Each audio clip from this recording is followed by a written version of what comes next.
함께 주님의 사랑을 찬양하시겠습니다. 아멘.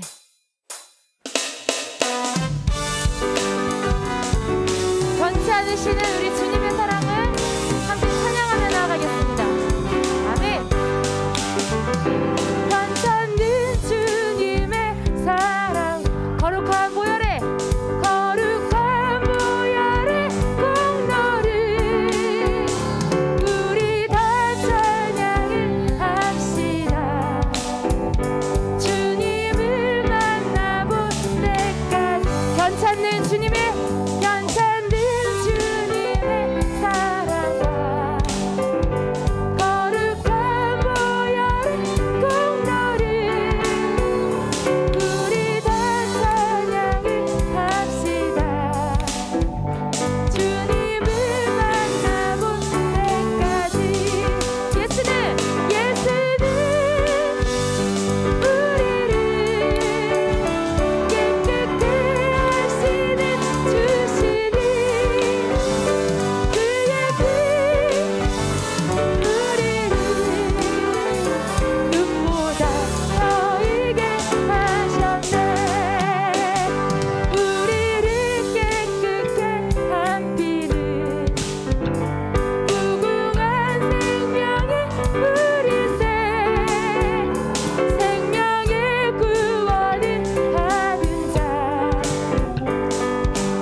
이곳에 생명샘 솟아나 눈물 골짝 지나갈 때에 뭐잖아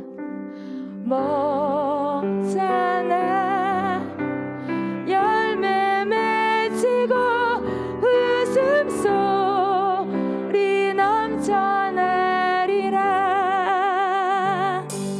꽃들도 구름도 바람도 넓은 바다도 찬양하라 찬양하라 예수를. 하늘이 울리며 노래해 나의 영혼아. 은혜의 주 은혜의 주 은혜의 주. 꽃들도 구름도 바람도 넓은 바다 찬양하라 찬양하라 예수를. 하늘을 울리며 노래해 나의 은혜의 주 은혜의 주 은혜의 주 은혜의 주. 그날에 하늘이 열리고 그날에 하늘이 열리고 모든 이가 보게 되리라. 마침내 꽃들이 피고 영광의 주가 오시리라. 꽃들도 구름도 바람도 넓은 바다도 찬양하라 찬양하라 예수를. 하늘을 울리며 노래해 나의 영혼아. 은혜의 주 은혜의 주 은혜의 주. 꽃들도 구름도 바람도 넓은 바다도 찬양하라 찬양하라 예수를. 하늘을 울리며 노래해 나의 은혜의 주 은혜의 주 은혜의 주 은혜. 꽃들도 구름도 바람도 넓은 바다 찬양하라 찬양하라 예수를. 하늘을 울리며 노래해 나의 영혼아. 은혜의 주 은혜의 주 은혜의 주. 아버지 사랑 내가 노래해. 아버지 은혜 내가 노래해. 그 사랑 변함없으신 거짓없으신 성실하신 그 사랑. 상한 갈 때 꺾지 않으시는 꺼져가는 등불 끄지 않는 그 사랑. 변함없으신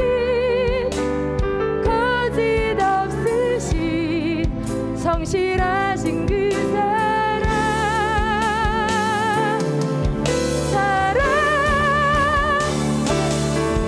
그 사랑 날 위해 죽으신 날 위해 다시 사신 예수 그리스도. 다시 오신 그 사랑. 죽음도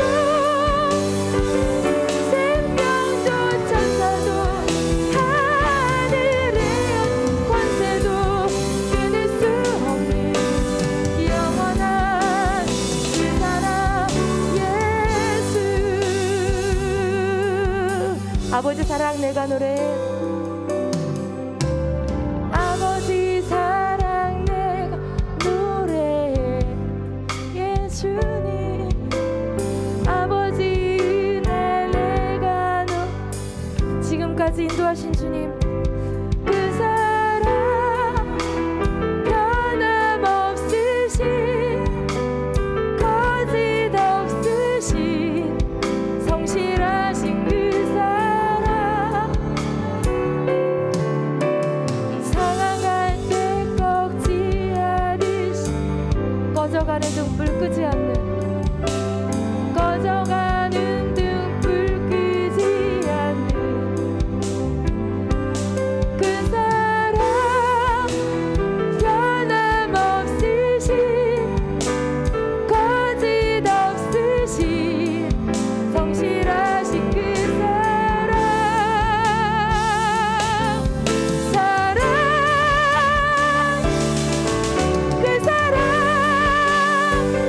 날 위해 죽으신 날 위해 다시 사신 예수 그리스도, 다시 오신 그 사랑, 죽음도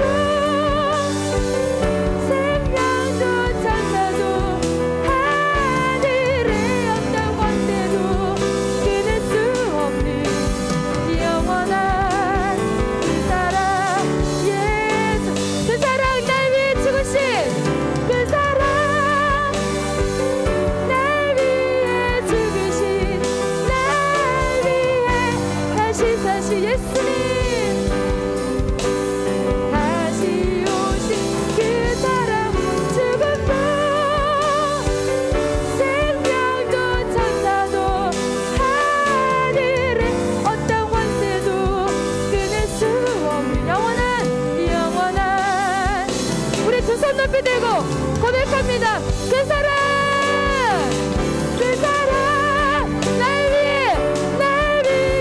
죽으신 날 위해 다시 사신 예수 그리스도, 다시 오신 그 사랑, 죽음도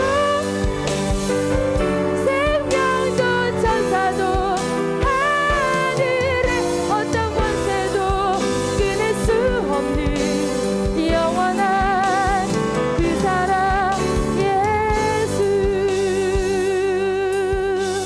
아멘. 시간에 정직하게 우리의 마음을 주님 앞에 고백하시면서 나아가기 원합니다. 주님, 우리가 주님을 부인했던 적도 있었고, 우리의 마음이 떨어져서 낙심하여서 주님 모른다고 고백하고 싶었을 때도 있었으나, 우리의 마음을 40일 특조기를 통해서 주께서 일으켜 주셨고, 우리가 다시 한번 주님을 향하여 달려나아갈 수 있도록 주께서 우리에게 새로운 산 길을 여셨고, 하나님, 우리가 몰랐지만 여전히 2000년 전에 예수 그리스도께서 열어놓으신 그 십자가의 산 길로 말미암아 여전히 주님 우리 가운데 계셨습니다. 그것을 잊지 않고 믿음을 가지고 우리가 주님 앞에 예배를 통하여 달려나갈 수 있도록 하여 주시옵소서. 이 시간 말씀을 전하시는 전도사님 붙들어 주시고, 그 말씀 붙들고 기도할 때 성령 하나님 이 시간 우리 가운데 임재해 주시고, 우리의 마음을 낙담하였던 마음들, 하나님 아버지 걱정하였던 마음들, 염려하였던 마음들, 의심하였던 마음들, 모든 마음들이 예수 그리스도 이름으로 대적하고 내쫓고 주님께로 다시 한번 달려나갈 수 있는 은혜로 허락하여 주시옵소서. 다같이 주여 외치고 기도하겠습니다. 주여! 성령 하나님 아버지, 시간 우리가 주님을 의지하며 나아갑니다. 하나님 아버지, 우리의 아버지 죄된 본성으로 말미암아 우리가 주님 온전히 신뢰하지 못하고, 하나님 우리가 주님을 향하여 온전하게 우리의 사랑을 아버지 정말 고백하지 못하였고, 낙심하거나 낙담하였던 마음도 있었으나 성령 안에 40일 특정일을 통하여 우리 가운데 주님 어떤 일을 행하셨습니까? 하나님 어떤 일을 행하셨습니까?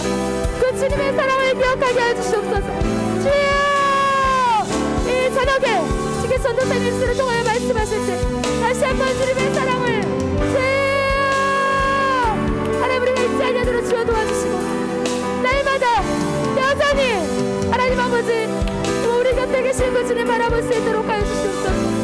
성령 우리가 주님을 기억하게 하여 주시옵소서. 주께서 여전히 우리 앞에 계시니 아무것도 염려하지 말고 오직 모든 기도와 간구로 너희 구할 것을 감사함을 하나님께 하리라.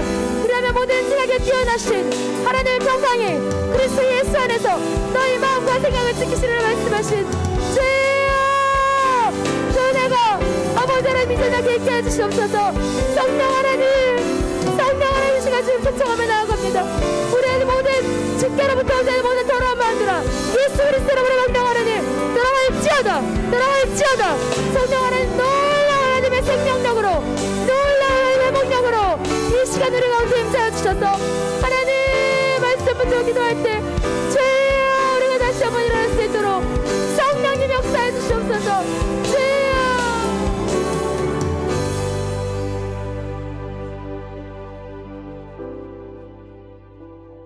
사랑의 하나님, 참 감사합니다. 하나님께서 저희들에게 허락하여 주실 그 은혜의 말씀을 사모하며 저희들이 이 자리에 나와왔습니다. 비록 온라인으로 예배를 드리지만 성령님께서 이 시간 함께하여 주셔서 소망 가운데 하나님의 치유와 회복과 의뢰의 능력을 경험하는 예배의 시간이 되게 하여 주시옵소서. 말씀을 나눌 때 성령의 불, 예배의 불, 기도의 불이 더욱더 활활 불타오르는 시간이 되게 하여 주시옵소서. 우리의 참 기쁨과 우리의 구원의 소망이 되시는 예수 그리스도의 이름으로 기도드립니다. 아멘. 네, 성경 말씀은 사사기 20장 17절로 28절 말씀입니다. 사사기 20장 17절로 20절 말씀 같이 함께 봉독하도록 하겠습니다. 시작. 베냐민 자손 외에 이스라엘 사람으로서 칼을 빼는 자의 수는 40만 명이니 다 전사라. 이스라엘 자손이 일어나 베델에 올라가서 하나님께 여쭈어 이르되 우리 중에 누가 먼저 올라가서 베냐민 자손과 싸우리이까 하니 여호와께서 말씀하시되 유다가 먼저 갈지니라 하시니라.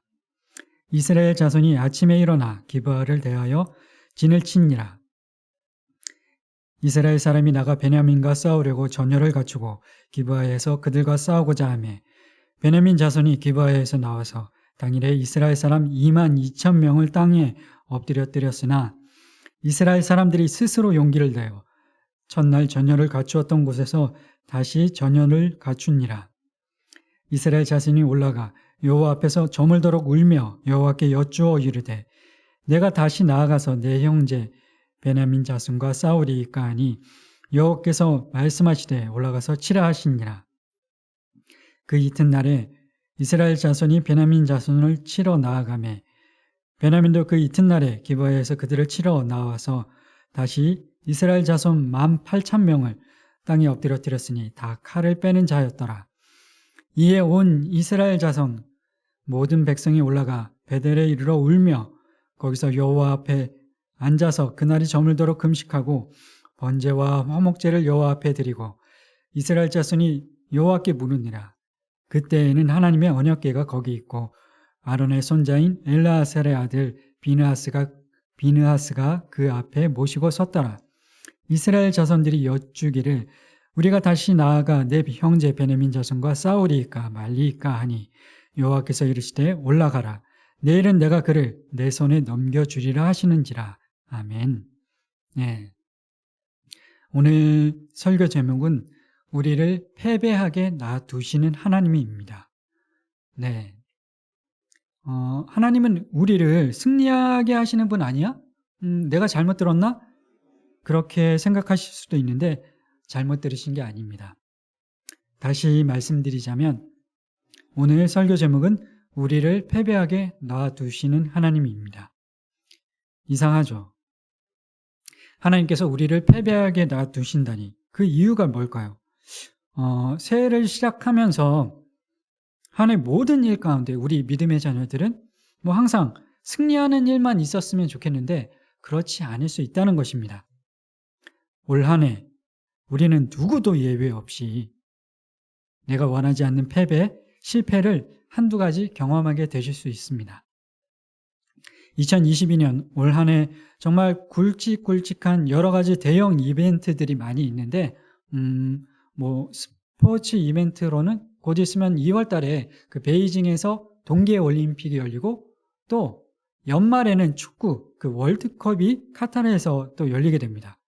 그리고 또 3월에는 국가적으로 정말 중요한 그 대통령 선거가 있고, 또 6월 1일에는 지자체장을 선출하는 지방선거가 있습니다. 이제 그 대통령 선거가 2달도 채 못되게 남았는데, 여러분은 어떤 정당의 어떤 후보를 뽑을지 마음에 벌써 이미 결정을 하셨습니까? 정치 이야기가 좀 못하다 그러실 수 있는데, 오늘 본문과 관련하여 좀 같이 이야기를 나눠봐도 될 것 같습니다. 여당이나 야당이나 할 것 없이 그 대통령 선거를 앞두고 여야 할 것 없이 역대 가장 그 비호감 후보들의 경쟁이라는 말들이 많이 있는데, 저도 누구를 선택해야 될지 고민이 되기도 하고 많이 그런 것 같습니다. 근데 지난 그 토요일에 늘 저를 아껴주고 사랑해주는 이전화 집사님이 제 머리털을 자기 머리털처럼 아끼고 그 염려하는 그 이전화 집사님이 저에게 좋은 소식을 알려주었습니다. 대선 후보 중에 한 분이 탈모 치료에 건강보험을 적용할 수 있도록 하겠다, 그 공약을 걸었다는 건데, 그래서 그 이야기를 이전화 집사님이 저에게 해주어가지고, 뭐 농담으로 드린 말씀이지만 제가 특정 후보를 뭐 응원을 했다, 그런 이야기를 하니까 반대되시는 분들은 조금 마음이 불편한 분이 계실 수도 있을 것 같습니다. 아니야, 그 사람은 영 아닌 것 같은데, 아니 그 후보가 속한 정당도 그렇고 그 사람도 그렇고 너무 문제가 많다, 그렇게 생각하시는 분도 계실 거고, 아니다, 오히려 그게 아니라 이쪽이 더 문제가 많고 그러니까 이쪽보다는 이쪽이 훨씬 낫지, 그렇게 생각하면서 서로 각자 소견이, 서로의 의견이, 생각이 다를 수가 있습니다. 그러니까 내가 아무리 믿음이 좋고 내가 아무리 선한 의도를 가지고 뭐 어떤 후보를 응원하고 그래서 이 사람을 뽑아주세요, 뭐 그렇게 기도를 간절히 해도 대통령 선거, 지방선거에서 내가 지지하는 후보가 뽑히지 않고 패배할 수 있다는 것입니다. 뭐 월드컵 때 뭐 그럴 분은 안 계시겠지만, 내가 아무리 막 진짜 금식 기도를 하고 그러면서 간절히 승리를 위해서 기도하면서 월드컵에서 우리나라가 이기게 해주세요, 아니면 다른 뭐 내가 응원하는 팀이 이기게 해주세요, 그런다고 할지라도 그 응원하는 팀이나 우리나라가 져서 속상할 수도 있고, 그렇게 우리는 올 한 해 뭐 여러 가지 종류의 패배의 쓰라린 아픔을 겪을 수 있다는 것입니다. 분명히 저도 그렇고 말씀을 듣는 여러분들도 그렇고 올해 내가 원하지 않는 패배, 실패를 분명 한두 가지 경험하게 될 겁니다. 그렇지만 실패를 하게 되더라도 패배를 경험하게 되더라도 패배감이나 좌절감에 빠져서 낙망하거나 두려워할 필요가 없습니다. 왜냐하면 그 패배가, 그 실패가 우리에게 도리어 모든 것이 합력하여 선을 이루게 하시는 하나님의 축복, 하나님의 선물이 될 수 있기 때문에 그렇습니다. 아닙니다. 나는 그런 선물 원하지 않습니다. 나는 패배를 경험하고 싶지 않습니다. 하나님은 전능하신 분이신데 하나님께서 나를 패배하게 하신다니 나는 믿을 수 없습니다. 그런 생각이 드시는 분들은 오늘 본문을 같이 함께 보시기 바랍니다. 본문을 보시면 이스라엘 백성들이 서로 20장 저희들이 읽은 그 본문을 보시면 이스라엘 백성들이 서로 처절하게 싸웁니다. 그냥 가벼운 말싸움 정도가 아니라 서로를 죽이는 정도의 그런 싸움입니다. 얼마나 심하게 싸우는지. 그 전쟁에서 같은 형제끼리, 동족끼리, 같은 민족끼리 싸우다 죽은 사람이 21절에 보시면 22,000명, 그리고 25절에는 18,000명, 그리고 44절에는 또 18,000명, 그리고 45절에 5,000명, 그리고 46절에 25,000명, 그렇게 죽은 사람이 약 6만에서 7만 명 정도, 그렇게 죽은 사람이 이 전쟁에서 그렇게 나오게 됩니다. 왜 이런 참혹한 전쟁이 벌어지게 된 것일까요? 사사기 1장부터 시작된 여러 가지 이유들이, 복합적인 이유들이 누적이 되고 누적이 돼서 그 결과로 이런 비참한 전쟁이 벌어지게 된 건데, 그 여러 가지 이유들 중에서도 가장 결정적인 계기가 됐던 사건이 사사기 19장에 나오게 됩니다. 그 사사기 19장 1절로 3절 말씀 읽어보도록 하겠습니다. 사사기 19장 1절로 3절 말씀입니다. 시작. 이스라엘에 왕이 없을 그때 에브라임 산지 구석에 거류하는 어떤 레위 사람이 유다 베들레헴에서 첩을 맞이하였더니 그 첩이 행음하고 남편을 떠나 유다 베들레헴 그의 아버지의 집에 돌아가서 거기서 넉 달 동안을 지내매 그의 남편이 그 여자에게 다정하게 말하고 그를 데려오고자 하여 하인 한 사람과 나귀 2마리를 데리고 그에게로 가매 여자가 그를 인도하여 아버지의 집에 들어가니 그 여자의 아버지가 그를 보고 기뻐하니라. 아멘. 1절에 보시면 에브라임 지파의 땅에서 그 제사장 역할을 했던 것으로 보이는 어떤 그 레위인이 이름도 등장하지 않는 그 레위인이 그 에브라임 지파에서 제사장 역할을 하고 있는데 유다 베들레헴 출신의 여인을 첩으로 데려옵니다. 그런데 그 첩이 바람이 났습니다. 다른 남자와 바람이 나고 그 다른 남자와 바람을 피고 죄를 지었으니까 고향 친정집으로 도망을 갑니다. 그래서 그 레위인이 그 첩을 데리고 오기 위해서 친정으로 그녀를 데리러 가는 내용이 사사기 19장 1절로 3절에 그렇게 등장을 합니다. 여차저차해서 그 첩을 데리고 다시 그 장인 어른의 집에 가서 유다 베들레헴에 가서 첩을 데리고 다시 집으로 돌아오는데 집에 도착하지 못하고 날이 저물어서 베냐민 지파의 어떤 땅에 들어가게 되는데 어떤 집주인이 호의로 자기 집에 들어와서 하룻밤 묵으라고 그렇게 호의를 베풀어 줍니다. 그런데 그 땅에 불량배들, 그 베냐민 지파의 그 베냐민 땅에 그 불량배들이 그 베냐민 남성들이 낯선 남자가 자기 구역에 들어오니까 그것을 보고 쫓아가서 동성애를 요구하면서 집주인에게 그 레위인, 오늘 들어온 그 레위인을 내놓으라고 협박을 합니다. 당시 문화에서 집주인은 손님을 환대하고 또 안전하게 돌보는 것이 정말 중요한 덕목이었기 때문에 집주인은 필사적으로 그 레위인을 보호를 합니다. 그런데 결국 어찌저찌 하다가 레위인은 보호를 했는데 레위인의 첩이 그 불량배들, 그 베냐민 남성들에게 끌려가서 밤새도록 그 레위인 그 여러 베냐민 그 불량배 남성들 그 여러 남성들에게 강간을 당하게 됩니다. 그리고 나서 아침이 돼서 그 레위인이 문 앞에 나가 보니까 그 첩이 엎드려져 있는데 이렇게 흔들어서 깨워보니까 처참하게 그 윤간을 당하고 강간을 당하고 죽어있는 모습을 발견을 하게 됩니다.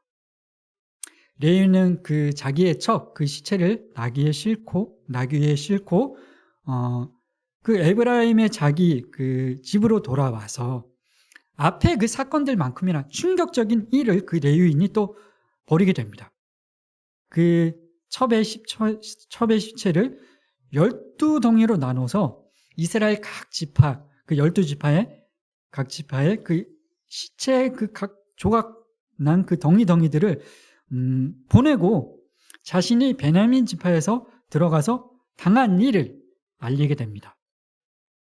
결국 그렇게 해서 그 시체 덩이를 그 참혹한 정말 잔인한 그 모습을 목격한 베냐민 지파를 제외한 이스라엘 지파들이 다 함께 모여서 이 일에 대해서 상의를 하고 어떻게 이런 일이 벌어진 것이냐, 그리고 레위인의 이야기를 듣고 또 베냐민 지파에게도 그 소명할 기회를 주었는데 베냐민 지파가 그 죄를 지은 사람들을 처벌을 하지 않고 전쟁을 벌이게 되는데 그 내용이 사사기 19장과 오늘 읽은 본문 앞부분에 나오는 내용들입니다. 그래서 전쟁이 벌어지게 되었는데 이 전쟁에서 이스라엘 백성이 7만 명 정도 죽었는데 그 7만 명이 얼마나 되는 인원이냐면 축구 경기장에 그 객석을 가득 채운 정도의 많은 인원입니다. 이 싸움이 3일 동안 벌어진 전쟁이었었는데 7만 명이라는 어마어마한 인원이 죽은 그 전쟁, 그 죽은 인원도 그렇지만 그 처참한 전쟁 가운데 특이한 점이 여러 가지 많은 특이한 점들이 있는데 두 가지만 꼽아보면 첫 번째로는 그 전쟁이 그 7만 명이나 죽은 전쟁이 블레셋이나 가나안 이방 족속과 벌였던 전쟁이 아니라 이스라엘 백성들끼리 싸운 전쟁이었다는 것입니다. 그러니까 형제들끼리 이스라엘 같은 민족들끼리 서로를 죽여서 7만 명이나 죽임을 당한 동족 상잔의 처참한 비극이었는데 어떻게 이런 비참한 일이 벌어질 수 있었을까요?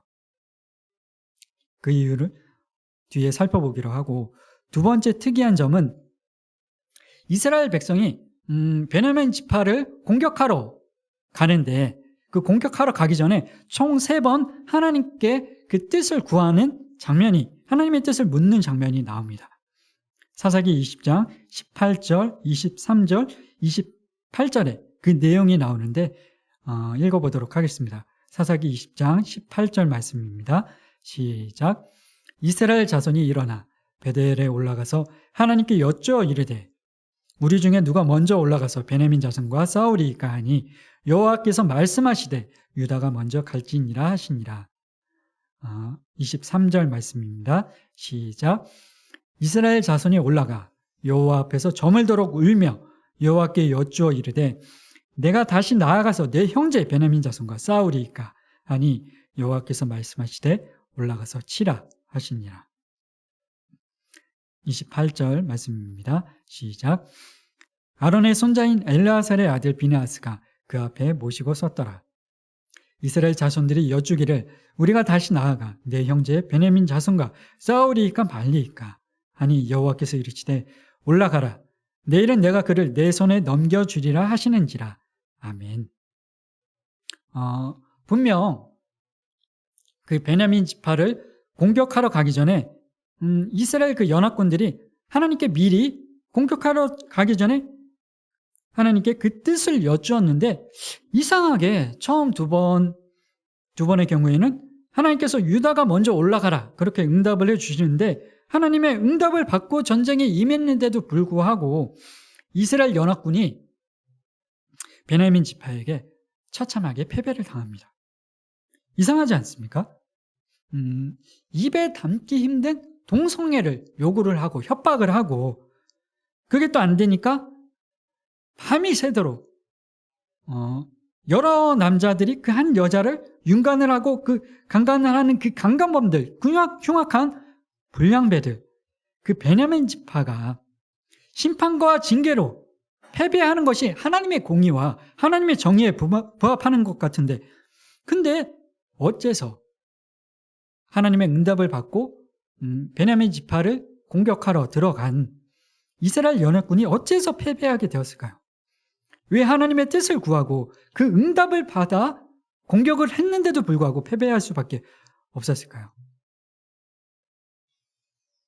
이따 그 이유를 살펴보기로 하고 계속 보시면 결국 그 28절에 사사기 20장 28절을 보시면 결국에는 마지막 세 번째에 이르러서는 하나님께 그 뜻을 여쭐 때 올라갈지 말지 공격을 할지 말지 이스라엘 연합군들이 하나님의 뜻을 여쭐 때 하나님께서 이스라엘 연합군의 승리를 약속을 하십니다.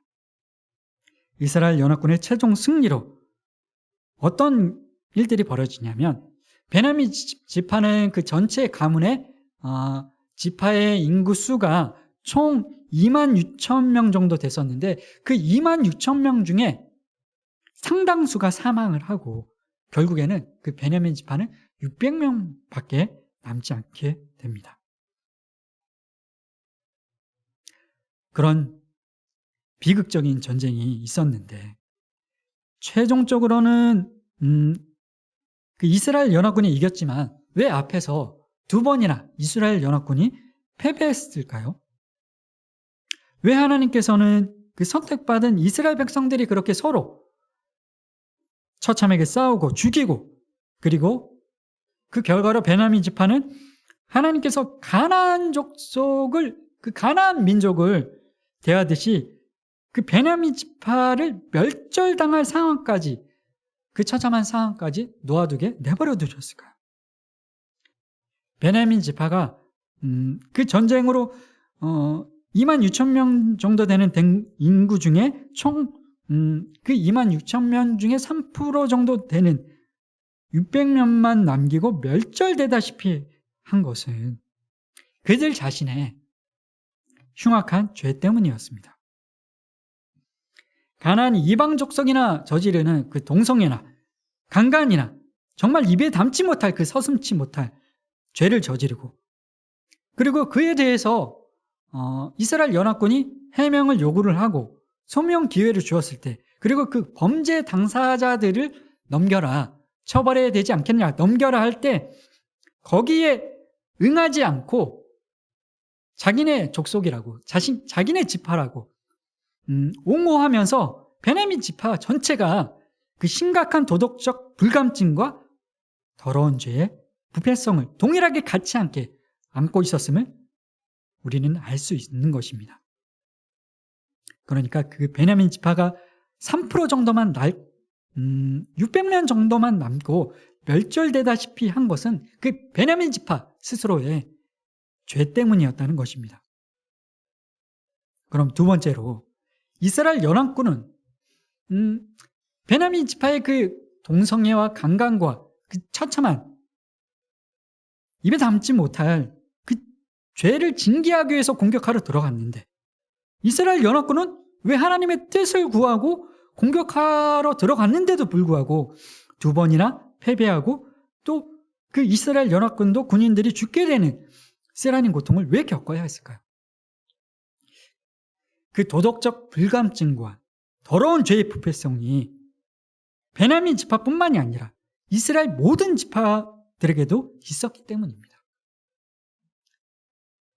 사사기는 선택받은 백성 이스라엘 족속이 하나님의 구원의 은혜로 출애굽을 하고 또 약속의 땅 가나안 땅에 입성하게 된 이후로 그 적과 꿀이 흐르는 땅에 들어가게 된 이후의 내용이 사사기인데, 그 사사기에 그 하나님의 약속의 땅에 들어가서 이스라엘 백성들이 하나님이 아는 이방 족속의 그 음란하고 부패하고 사악한 거짓 신들을 섬기는 배반의 역사가 얼마나 또 되풀이되고 또 되풀이되고 얼마나 많이 반복이 되는지, 그 민낯을 가감없이 보여주는 내용이 바로 사사기입니다. 같이 아까 읽어봤었던 사사기 19장 1절 말씀, 사사기 19장 1절로 3절 말씀 다시 한번 같이 읽어보도록 하겠습니다. 시작. 이스라엘의 왕이 없을 그때에 에브라임 산지 구석에 거류하는 어떤 레위 사람이 유다 베들레헴에서 첩을 맞이하였더니 그 첩이 행음하고 남편을 떠나 유다 베들레헴 그의 아버지의 집에 들어가 거기서 넉 달 동안을 지내매 그의 남편이 그 여자에게 다정하게 말하고 그를 데려오고자 하여 하인 한 사람과 나귀 2마리를 데리고 그에게로 가매 여자가 그를 인도하여 아버지의 집에 들어가니 그 여자의 아버지가 그를 보고 기뻐하니라. 아멘. 예, 1절에 보시면 레위인이 데려온 그 첩이 이 비극적인 전쟁의 시초가 되었는데, 그 동족 상잔의 그 비극의 전쟁의 시초가 되었는데, 그 제사장이 첩을 둔 것은 하나님 앞에서 누구보다 정결하고 거룩해야 할 하나님의 선택된 그 영적 지도자의 그 도덕적인 부패를 통해서 하나님께서 선택하신 이스라엘 백성들, 그 선민인 모든 다른 사람들의, 다른 민족의 빛과 소금의 역할을 감당해야 될 이스라엘 백성들이, 그 선택받은 그 족속이 얼마나, 그 전체가, 이스라엘 전체가 얼마나 심각하게 죄에 깊이 물들어 있는지 그 레위인을 통해서 보여주고 있는 것입니다. 레위인 첩은 행음을 하고, 레위인 제사장은, 그 거룩해야 될 레위인 제사장은 첩을, 자기의 아내 이외에 또 첩을 두고, 그리고 그 딸의, 레위인의 첩의 아버지는 그 레위인이 집으로 왔을 때, 자기 딸을 찾으러 왔을 때 3절에 보시면 보고 기뻐하니라 그런 표현이 나오는데, 왜 보고 기뻐했을까요? 그 당시에 결혼을 하면 신부에게 어떤 값을, 예물을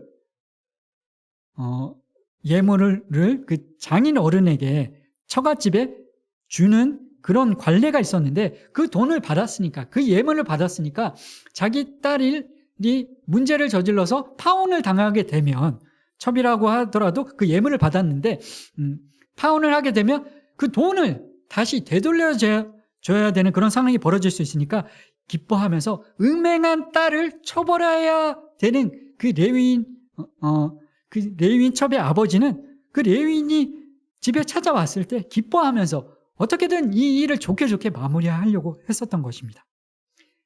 첩을 맞이해야 했던 그 거룩하여야 할 제사장, 그리고 하나님의 백성으로서, 유다 지파로서 거룩하고 정결해야 할 그 여인이 행음을 한 그 여인, 그리고 돈을 다시 뺏길까봐 좋게 행음한 딸을 처벌하지 않고 좋게 일을 마무리하려고 했던 그 레위인 첩의 장인, 그 모두가 이스라엘 전체의 타락과 부패성을 같이 함께 보여주고 있는 것입니다. 성경은 그 강조하고 싶은 내용을 특별한 방법으로 반복하는 것을 자주 볼 수 있는데, 사사기는 그 중에서도 그 강조의 방법이 예리한 성경 중에 하나입니다. 보통 우리가 성경을 읽을 때 잘 발견하지 못하고 넘어가는데, 오늘 읽은 본문 이스라엘 연합군이 베냐민 지파를 공격하러 가기 전에 하나님께 그 뜻을 구하는 장면은 사사기 1장에서 우리가 맥체인 성경을 읽을 때 사사기 1장에서 읽었던 장면과 비슷하다는 사실을 볼 수 있어야 합니다. 사사기 1장 1절로 2절 말씀입니다. 시작. 여호수아가 죽은 후에 이스라엘 자손이 여호와께 여쭈어 이르되 우리 가운데 누가 먼저 올라가서 가나안 족속과 싸우리이까? 여호와께서 이르시되 유다가 올라갈지니라. 보라, 내가 이 땅을 그의 손에 넘겨 주었노라 하시니라. 아멘. 사사기 20장 18절 말씀입니다. 이스라엘 자손이 일어나 베델로 올라가서 하나님께 여쭈어 이르되 우리 중에 누가 먼저 올라가서 베냐민 자손과 싸우리까 하니 여호와께서 말씀하시되 유다가 먼저 갈지니라 하시니라. 아멘. 1장 1절에서도 이스라엘 연합군이 공격하러 가기 전에 하나님께 그 뜻을 구하면서 어느 지파가 먼저 성공을 할지 하나님께 여쭈어 봅니다. 그리고 하나님께서 응답을 하시는데, 그 하나님의 응답은 사사기 20장, 오늘 본문 그 20장 18절 그 본문과 동일하게 유다 지파가 올라가라는 것이 1장에서의 또 하나님의 응답이었습니다. 질문과 답변이 동일한데, 사사기 1장에 그리고 사사기 20장에 질문과 답변이 동일한데 다른 것이 있습니다. 무엇일까요? 누가 먼저 공격할지 질문과 유다가 먼저 가라, 하나님께서 말씀하시는 답변은 동일하지만 그 공격할 대상이 다릅니다. 사사기 1장에서는 공격의 대상이 가나안 족속이었습니다. 이스라엘 모든 연합군이 사사기 1장에서는 하나님의 군대로 음란과 죄에 물든 그 가나안 이방 족속을 심판하는 의의 병기로 같이 함께 힘을 합쳤었는데, 그런데 사사기 20장에서 공격의 대상은 자기 자신들이었습니다. 이스라엘 연합군은 동족 베냐민 지파를 향해, 그리고 베냐민 지파는 형제 이스라엘을 향해 총구를 겨누면서 심판의 도구였던 그들이, 하나님의 의의 병기였던 그들이 심판의 대상이 되고 있는 것을 사사기는 극적으로 반복 대조해서 보여주고 있는 것입니다. 여러 가지가 많지만 또 하나 우리가 주의 깊게 살펴보아야 할 사사기 안에서 반복 대조되는 내용은 1장의 결혼식의 내용과 또 19장, 21장의 결혼식의 내용입니다. 1장 12절로 15절 말씀입니다. 시작. 갈렙이 말하기를 기랏세벨을 쳐서 그것을 점령하는 자에게는 내 딸 악사를 아내로 주리라 하였더니 갈렙의 아우 그나스의 아들인 온니엘이 그것을 점령하였으므로 갈렙이 그의 딸 악사를 그에게 아내로 주었더라. 악사가 출가할 때 그에게 청하여 자기 아버지에게 밭을 구하자 하고 나귀에서 내림에 갈렙이 묻되 내가 무엇을 원하느냐 하니 이르되 내게 복을 주소서 아버지께서 나를 남방으로 보내시니 샘물도 내게 주소서 하며 갈렙이 윗샘과 아랫샘을 그에게 주었더라. 아멘. 여호수아와 함께 그 민수기에서 그 가나안 땅을 정탐하고 나서 긍정적인 보고를 했던 그 유명한 갈렙의 딸 악사가 온니엘과 결혼한 내용이 1장에 나옵니다. 갈렙이 전쟁에서 이방 족속을 점령하는 자에게 딸을 주겠다고 약속을 하는데 그 온니엘이 용맹스럽게 그 이방 족속을 쳐서 그 땅을 점령을 하고 그리고 현숙한 여인 악사를 아내로 얻게 됩니다. 갈렙은 결혼의 선물로 땅과 샘물을 악사에게 그리고 온니엘에게 하사를 했고 그렇게 풍요롭고 아름다운 결혼 에피소드가 1장에서 펼쳐지는데 근데 이것과 달리 19장에서는 우리가 아까 살펴봤던 대로 레위인이 성적으로 도덕적으로 부패한 결과 첩을 아내로 데려오고 그 첩은 결혼 생활에 신실한 모습을 보이는 것이 아니라 음행을 하고 또 1장과 극적으로 대조되는 모습을 보여주고 있습니다. 그리고 그것뿐만이 아니라 저희들이 그 전쟁의 결과 그 베냐민 지파가 이 동족 상잔의 전쟁의 결과 베냐민 지파가 겨우 600명밖에 남지 않게 됐는데 그래서 멸절당한 그런 위기에 놓여졌게 됐는데 베냐민 지파가 멸절당하지 않도록 이스라엘 연합군들이 베냐민 지파의 그 남은 그 600명이 아내를 얻고 또 자녀를 출산해서 그 지파가 존속될 수 있도록 처녀들을 납치하는 것을 베냐민 지파의 그 600명의 그 남은 자들이 처녀를 납치하는 것을 눈감아 줍니다. 그 내용이 사사기 21장 20절로 21절에 나오는데 같이 함께 읽어보겠습니다. 시작. 베냐민 자손에게 명령하여 이르되 가서 포도원에 숨어 보다가 실로의 여자들이 춤을 추러 나오거든 너희는 포도원에서 나와서 실로의 딸 중에서 각각 하나를 붙들어 가지고 자기의 아내로 삼아 베냐민 땅으로 돌아가라. 아멘. 1장에서 용맹스러운 그 온니엘과 현숙한 여인 그 악사의 아름다운 결혼식 에피소드로 시작한 그 사사기가 19장에서 레위인의 첩의 음행 그리고 베냐민 지파의 동성애 그리고 21장 베냐민 지파의 납치 사건으로 그 극적으로 1장과 그 사사기 마지막 부분의 장면이 극적으로 뒤바뀌게 됩니다. 그러니까 아름다운 결혼 대신에 강간과 납치가 벌어지고 있는 것입니다. 이렇게 광야를 넘어서 하나님의 약속의 땅에 입성한 이스라엘 백성들이 하나님만 섬기겠나라고 그 다짐했던 약속을 어기고 음행과 동성애와 탐욕과 온갖 이방 족속의 거짓 신들을 섬기는 죄를 저지르고 그 결과 결국 서로 전쟁을 하고 베냐민 지파도 그렇고 이스라엘 연합군도 그렇고 모두 패배를 경험하고 죽게 되는 하나님의 징계를 받게 된 것입니다. 그렇지만 그 처참한 동족 상잔의 비극과 패배에도 불구하고 소망이 완전히 사라진 것은 아니었습니다. 오히려 그 패배와 징계는 하나님의 선물과 축복이었습니다. 보통 우리가 사사기에 잘 알고 있는 자주 등장하는 자기 소견에 옳은 대로 행하니라 그 표현은 부정적인 의미로만 해석되는 경향이 많이 있는데 어떤 신학자들은 부정적인 의미뿐만이 아니라 부정과 긍정의 의미가 동시에 내포된 표현이라고 그렇게 해석을 합니다. 저도 일면 그 주장이 일리가 있다고 생각을 합니다. 왜냐하면 하나님께서 우리 인간에게는 다른 피조물에게 주시지 않은 특별한 선물로 자유의지를 주셨기 때문입니다. 하나님은 우리를 로봇으로 창조하지 않으셨다는 것입니다. 그저 명령어를 입력하면 그대로 움직이기만 하는 기계 정도가 아니라 각자의 생각과 소견이 있고 그 자유의지로, 그 하나님께서 주신 그 자유의지로 자원하는 마음으로 즐거이 하나님을 사랑하며 섬기라고 그것을 기대하시면서 특별한 선물을 우리에게 주신 것입니다. 그런데 이스라엘 백성은 그 하나님께서 주신 자유의지로 하나님을 섬기겠다고 약속하며 했음에도 불구하고 그 약속을 어기고 하나님의 율법과 하나님의 그 명령에 불순종하고 이방신을 따라 음행했습니다. 하나님은 아담이 선악과를 따먹을 줄 아셨을까요? 몰랐을까요? 분명 모르는 것이 없으신 하나님은 알고 계셨습니다.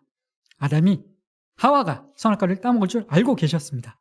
근데 놀라운 것은 알고 계셨는데 하나님께서는 아담이 그리고 인간 우리들이 불순종하고 죄를 지을 것을 아시면서도, 반복해서 그럴 줄을 아시면서도 우리 인간에게 자유의지를 주셨다는 것이 놀라운 사실이라는 것입니다. 죄를 지을 줄 알면서도, 그래서 서로 싸우고 죽이고 동성애를 저지르고 가늠과 온갖 더러운 입에 담지 못할 죄악과 전쟁을 저지를 줄 아시면서도 하나님은 우리에게 각자 소견에 옳은 대로 행할 자유의지를 주셨고 또 그것을 빼앗아 가지 않으셨습니다. 하나님께서 우리를 패배하게 놔두시는 이유, 그 패배가 우리에게 놀라운 축복과 선물이라는 이유가 바로 그것입니다. 우리에게 자유의지를 주셨다는 것. 딘 셔만의 그 영적 전쟁, 그 책을 제가 자주 소개해 드렸는데 두랑누 북에 있는데 빌려서 보시라고 권해드리고 싶지 않습니다. 사서 보시면 좋을 것 같습니다.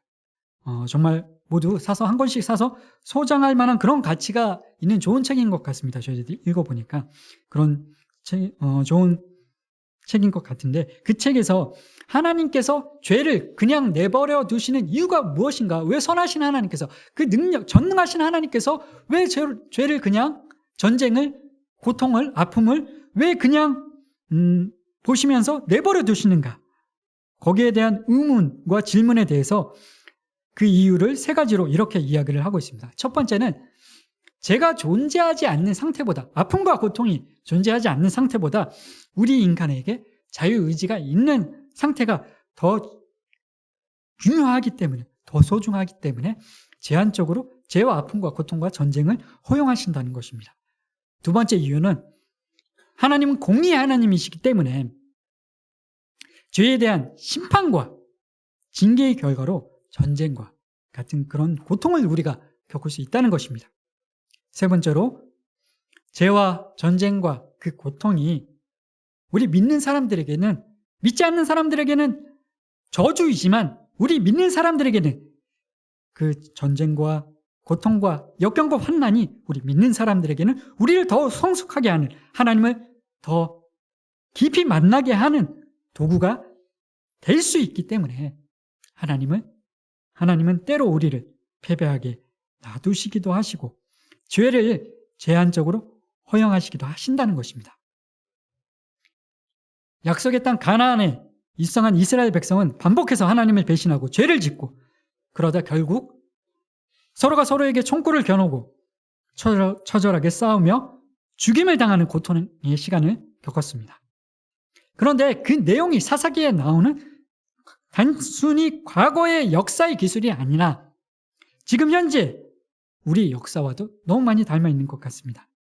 요즘 뉴스에서도 내부 총질이라는 단어를 종종 찾아볼 수 있는데, 이제 3월이면 대통령 선거인데 어떤 당에서는 대통령 후보와 당 대표 간에 기싸움이, 서로 자기의 소견이 옳다고 주장을 하면서 기싸움이 보통 수준을 넘어서 처절하게 그 기싸움이 진행을 되면서 당내 인사들이 당대표에게 사퇴를 종용하기도 하고, 그러면서 각자 자기 소견에 옳은 대로 자기 소견이 옳다는 그 주장으로 첨예하게 대립을 하면서 같은 편끼리 총구를 겨누는 동족 상전의 내부 총질의 모습이 연일 뉴스에 오르내리고 있습니다. 특정 정당이나 후보를 비판하려는 것이 아닙니다. 반대편 후보도 마찬가지입니다.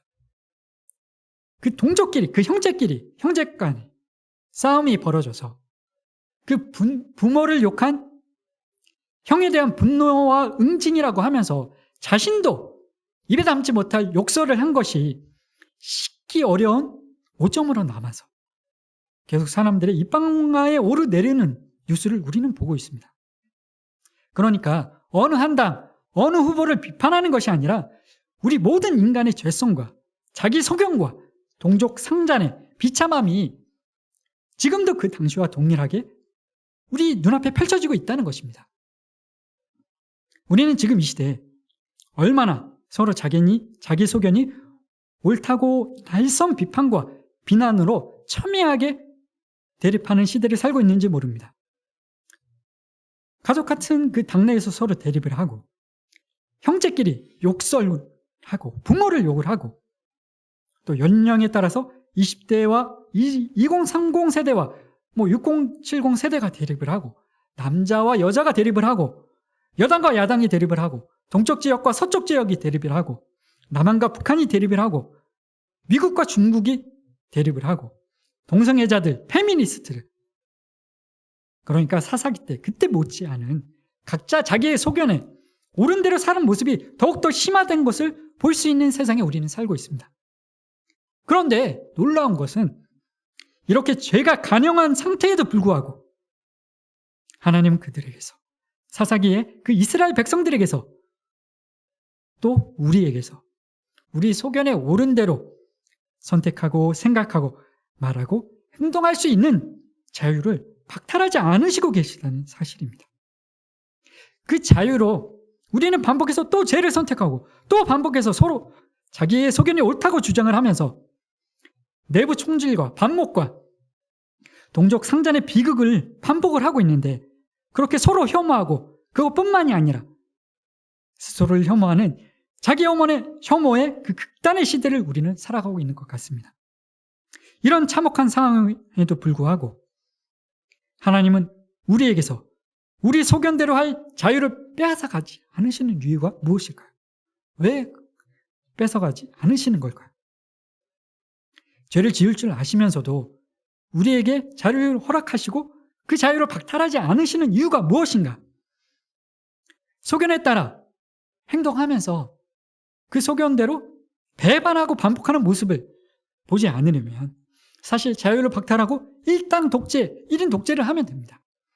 그러니까 여야 간의 치열한 다툼, 세대 간의 다툼, 극단적인 페미니스트나 극단적인 남성 우월주의자들 간의 그 전쟁, 그렇게 나와 다른 생각을 주장하는 꼴도 보기 싫은 그런 분들은 난 정말 못 보겠다. 그런 사람들은 그런 나와 다른 소견을 가지고 있는 사람들이 존재하지 않았으면 좋겠다. 그런 생각이 간절한 분들이 있으시다면 일단 독재하는 그런 나라로 가든지 아니면 그런 세상을 추구하면 됩니다. 선택권을 드리면 어떻게 하시겠습니까? 세대 간 남녀 간의 정치 이념이 나와 다른 그런 주장을 하며 치열하게 다투지만 자유가 있는 대한민국에 태어나서 사는 것을 선택하시겠습니까? 아니면 일당 독재 정치 체제 속에 오직 나와 다른 소견이 아닌 나와 동일한 소견, 하나의 사상만을 말하면서 다른 소견을 말할 수 없는 자유가 없는 중국과 북한과 같은 일당 독재 국가에서 태어나서 사는 것을 선택을 하시겠습니까? 다투고 싸워도 고통이 있어도 속상한 일이 있어도 자유가 있는 한국에 태어나 사는 것이 자유가 박탈당한 공산국가에 태어나 사는 것보다 축복이지 않겠습니까? 하나님은 그렇게 우리를 각자의 소견이 있는 피조물로 창조하셨고 죄를 짓기도 하고 그 소견과 자유를 박탈하지 않고 다투고 싸우고 패배하게 하시기도 하십니다. 반복되는 패배, 실패, 반역에도 불구하고 자유를 박탈하지 않으시는 그 하나님의 뜻은 무엇일까요?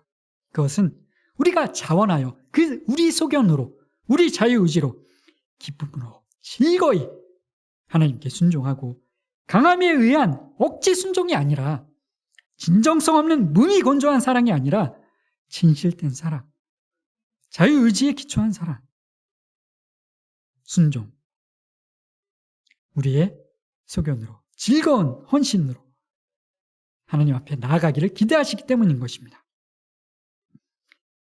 그 하나님의 뜻하신 바와 그 기대하신 바가 언젠가 우리에게 이루어지게 될 날이 올 것을 믿으시기 때문에 우리에게서 우리 소견과 자유를 빼앗아 가지 않으시고 기다리신다는 것입니다. 수동적인 순종은 진정한 순종이 아니고 수동적인 사랑은 진정한 사랑이 아닙니다. 억지로 하는 순종, 강압에 의한 사랑은 진정한 순종, 진정한 사랑이 아니라는 것입니다. 우리는 수없이 죄를 짓고 약속을 어기고 넘어지고 반복해서 또 넘어집니다. 그렇게 실패와 패배를 반복하지만 그래도 하나님은 우리에게 참 자유를 주시면서 놀라운 사용을 보여주고 계심을 기억하시기 바랍니다. 우리에게 정말 말로 형언할 길이 없는 놀라운 선물, 우리 소견에 옳은 대로 행동할 수 있는 자유를 허락하신 그 하나님께 우리의 그 자유의지로 우리가 어떤 선택을 하여야 하겠습니까? 능동적으로 적극적으로 마음과 힘과 뜻을 다하여 죄와 싸우고 견고한 지혜를 타하고 하나님을 기쁘시게 해드리는 그것을 위해 힘써 싸워야 하지 않겠습니까? 하나님은 우리의 수동적인 사랑이 아닌 능동적인 사랑, 적극적인 순종을 기대하고 기다리십니다. 그래서 우리가 반복해서 패배하고 실패하고 죄를 지음에도 불구하고 우리에게 자유의지를 빼앗지 않고 기다리심을 기억하시기 바랍니다. 하나님은 우리를 패배하게 놔두시는 분이십니다. 명령하면 절대 다른 경우의 수가 없이 무조건 복종하기만 하는 로봇으로 우리를 창조하시고 그렇게 우리의 소견 없이 자유의지 없이 하나님 명령에 따르고 그 결과로 늘 승리만 할 수 있도록 하나님은 우리를 그렇게 창조하실 수도 있었습니다. 그런데 하나님은 시간이 걸리더라도 또 우리가 패배하게 되더라도 또 우리가 배신을 반복하게 되더라도 기다리고 또 기다리시며 우리에게 우리 소견대로 행할 자유를 주셨음을 기억하시기 바랍니다. 실패와 패배감 속에 좌절하거나 낭망하고 계십니까? 반복된 죄와 나의 그 연약함 때문에 자신에게 실망하고 계십니까? 그런 실망 가운데 낙담하고 좌절할 필요가 없습니다. 왜냐하면 그 패배가 우리에게 도리어 축복 선물이기 때문에 그렇습니다. 우리 자유의지는 죄의 유혹에 너무 자주 넘어지게 하지만 우리 소견대로 행할 그 자유의지를 허락하신 하나님의 그 놀라운 사랑의 깊이를 기억하시길 바랍니다.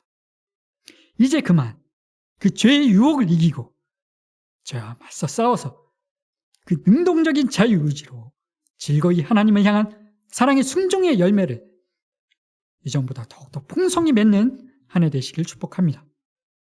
그 하나님의 뜻은 반드시 이루어짐을 믿으시고 담대하게 승리한 삶 사시길 축복합니다. 같이 함께 찬양하도록 하겠습니다.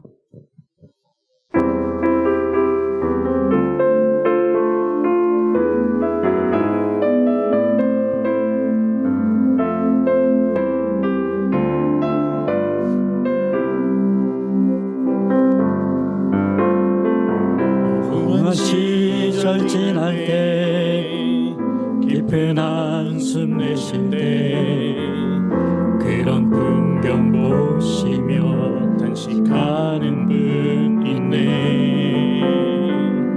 그와 같이 너희를 버려두지 않으리. 내가 너희와 영원히 함께하리라. 억눌린 자 갇힌 자 자유함이 없는 자 피난처가 되시는 성령님 계시네. 주의 영이 계신 곳에 참 자유가 있다네. 진리의 영이신 성령이 오셨네.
이제 시작하는 2022년, 때로 우리 앞에 깊은 한숨도 나오고 또 우리가 살면서 험한 시절도 보내게 될 수 있지만, 그때도 하나님은 우리를 고아처럼 내버려 두지 않으심을 기억하시기 바랍니다.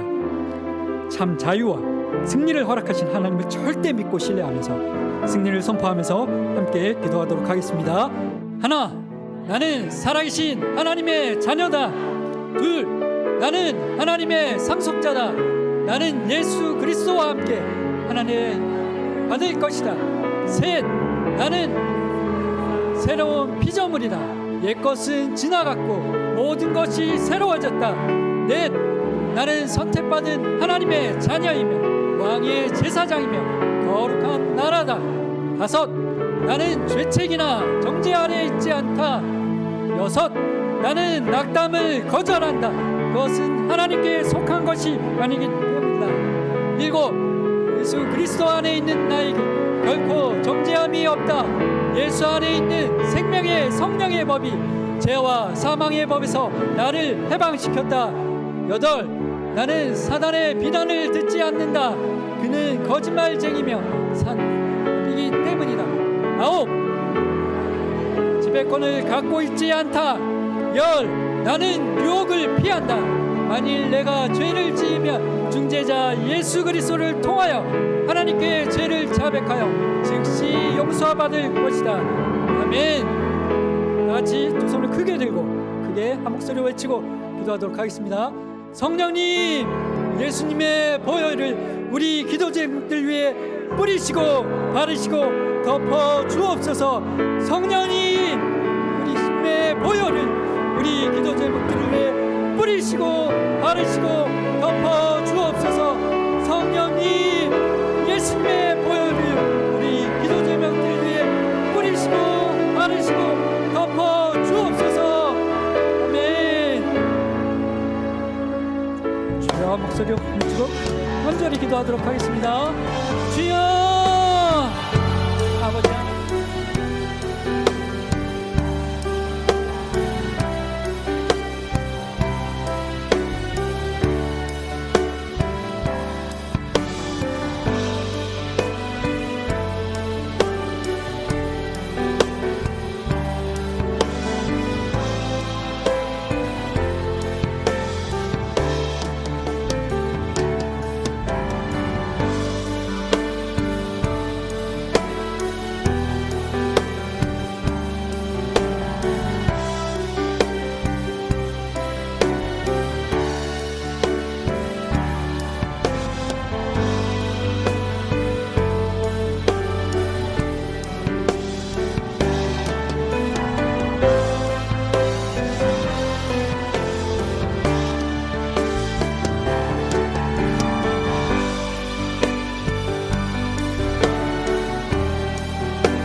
놀라운 사랑과 은혜의 하나님 참 감사합니다.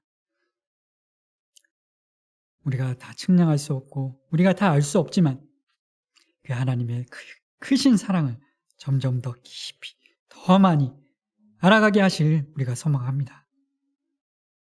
때로 우리가 실패하고 그것으로 인하여 고통하고 절망 가운데 있다고 할지라도 그 패배와 고통 속에서 하나님께서 우리에게 주신 참 자유의 그 가치와 소망을 깨닫게 하여 주시옵소서. 낙담과 좌절을 거절하고 다시 하나님의 그 크신 사랑을 기억하며 담대하게 일어설 수 있는 용기를 우리에게 허락하여 주옵소서. 다른 어떤 피조물에게도 주시지 않은 그 소중한 자유로, 그 자유로 세상의 죄를 탐하며 살아가기보다 그 자유로 하나님을 더 많이 사랑하고 하나님을 더 많이 기쁘시게 해드리는 믿음의 자녀들이 되게 하여 주시옵소서. 그렇게 하나님을 영화롭게 하고 하나님을 영원토록 즐거워하는 삶 가운데 우리 마음의 진정한 평안과 안식이 더욱더 풍성해지는 삶, 그 은혜 누리는 삶 살게 하여 주시옵소서.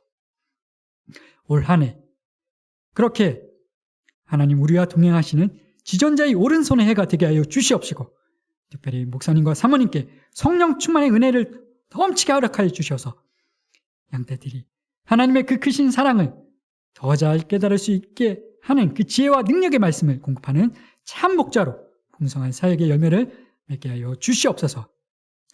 순장 NT가 진행 중에 있습니다. 그 시간들을 통하여 교회의 부흥의 씨앗이 심겨지는 은혜가 넘치게 하여 주시옵시고 교회와 주일학교와 모든 성도님들의 그 가정이 부흥의 은혜를 넘치게 누리게 하여 주시옵소서. 그리하여 열방의 복음 전파의 사명에 더욱더 열심을 내는 교회로 열매를 맺게 하여 주시옵소서. 패배를 딛고 일어서서 승리와 부흥의 놀라운 기적을 이루는 한 해가 되게 하여 주시옵 믿으며 감사를 드리며 예수님의 이름으로 기도드립니다. 아멘. 자유롭게 기도하시다 돌아가시겠습니다.